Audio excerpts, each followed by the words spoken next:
कमरेवरी हात ठेवूनी विठू माझा सावळा, वाट पाहे वेड्या भक्ताची कधी घडेल वारकरी सोहळा। नमस्कार, मी ज्योती बावणे माझ्या चॅनलमध्ये स्वागत करते। कशा आहात तुम्ही? मस्त ना? मस्तच राहा। तुमचा दिवस आनंदी सुखमय जाओ ही ईश्वरचरणी प्रार्थना। सर्वप्रथम सर्वांना श्री स्वामी समर्थ आणि आषाढी एकादशीच्या सर्वांना हार्दिक शुभेच्छा। तर आज सगळ्यांचा उपवास असणार आणि सागर संगीत सगळ्यांचे पूजा आणि सगळं चालू असणार। त्याचप्रमाणे मी पण आज लवकर उठली आणि रांगोळी टाकून घेतली, लेपन वगैरे केलं आणि पूजेला बसली म्हणजे पहिले मुलांचं करून दिलं आणि त्यानंतर पूजेला बसलेली आहे। तर पहिले कलशाची पूजा केली, त्यानंतर ही गणपती महाराज आहे त्यांची केलेली आहे। बघा आज मला ना घंटीचे फुलं पण मिळाले, याला घंटीचे फुलं म्हणतात, दुसरं नाव नाही माहिती मला। आणि मग सगळ्या देवांची पूजा ही श्री स्वामी समर्थ महाराज यांची पण षोडोपचारे सगळं केलं। पंचामृत बनवलेलं होतं, सर्वांची पंचामृतांनी हे करून दिलं पंचामृतांनी। त्यानंतर पाण्याने पण आणि छान छान कपडे घालून दिले सर्वांना। हे माझे गजानन महाराज आहे, श्री स्वामी समर्थ सोबतच ठेवते त्यांना। त्यानंतर आज अन्नपूर्णा मातेनी हिरव्या कलरचं घातलेलं आहे, तिचा लेहंगा चोली, आणि लक्ष्मी मातांनी लाल कलरची। माझे हे भोलेनाथ आहे। तर अशा प्रकारे सगळ्यांची मी पूजा केलेली आहे। तर आज आहे आपल्या आराध्य देवतेचा सोहळा म्हणजेच आषाढी एकादशी। तर विठ्ठल हे युगे युगे 28 विटेवरी उभा, वाट पाहू विठ्ठला भक्तासाठी नामासाठी। येई गे माऊली ज्ञानाचे भांडार, भक्तीचा आधार तूच विठ्ठला, कृपा कर दर्शन दे विठ्ठल विठ्ठला। तर या आषाढी एकादशीला विठ्ठलाची सागर संगीत यानुसार पूजा अर्चा केली जाते घरामध्ये। आणि जे वारकरी संप्रदायातील लोक आहे ते महाराष्ट्रातील सोलापूर जिल्ह्यात जे पंढरपूर नावाचे गाव आहे या ठिकाणी तिथे दर्शनाला लोक वारी करून जातात दर्शनाला। तर आपण तिथे नाही जाऊ शकत म्हणून आपण आपल्याच घरी चांगल्या रीतीने पूजा करायची असते। तर हे आपले जे विठ्ठल आहे, विठ्ठल, विठोबा, पांडुरंग असे यांचे वेगवेगळे नावं दिलेले आहे लोकांनी।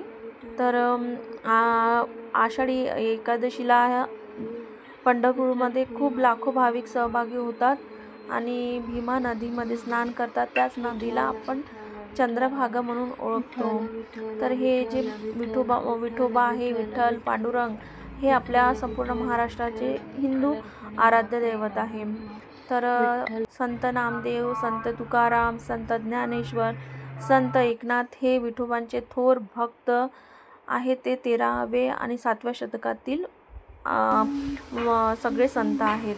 तर या संतांनी विठोबांसाठी वेगवेगळ्या भाषेतून अभंग लिहिलेले आहे। तर कन्नड कवींनी कानडी श्लोक लिहिले आहे। तर बाकी जे आहे तुकारामांनी मराठी, संस्कृत अशा पद्धतीने आपले अभंग सादर केलेले आहे।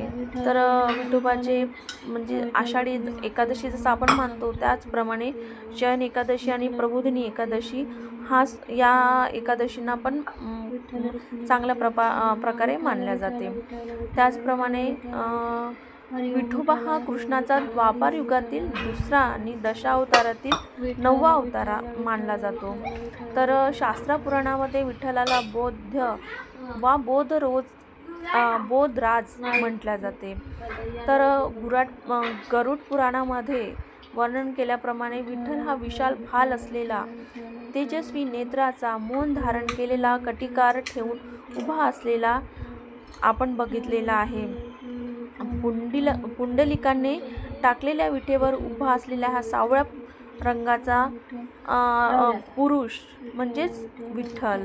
त्याच्यासोबत रखुमाई त्यांची पत्नी रखुमाई म्हणजेच रुक्मिणी उभी आहे आणि हे 28 युगापासून या विटेवरच उभे ठाकलेले आहे. म्हणूनच म्हणतात आजही वारकरी त्यांचा उल्लेख या पद्धतीने करतात. पुंडलिक वरदे हरी विठ्ठल, श्री ज्ञानदेव तुकाराम, पंढरीनाथ महाराज की जय. अशा पद्धतीने वारकरी लोक त्यांचं स्वागत करतात. तर जे आपले विठोबा महाराज आहेत त्यांचं गुणगान केलं तरी ते कमीच आहे. त्यांचं वर्णन करणं म्हणजे खूप.